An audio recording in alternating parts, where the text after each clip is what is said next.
Kahoy ng niyog po na naging bato na po siya sa tagal-tagal ng panahon. Ito po siya. Bali, maliit lang po siya.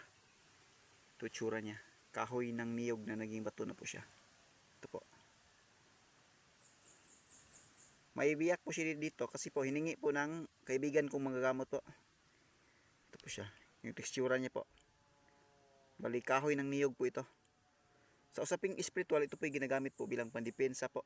Ginagamit po siya, pangsangka po siya, binibiyak-biyak po. Katulad din siya sa mga kahoy na naging bato din po.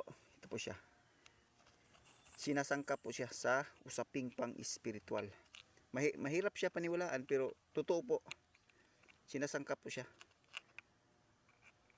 Kasama na po yung mga formula. Yan po yung kahoy na naging bato na po. At ito naman yung kahoy ng niyog na naging bato na din po siya.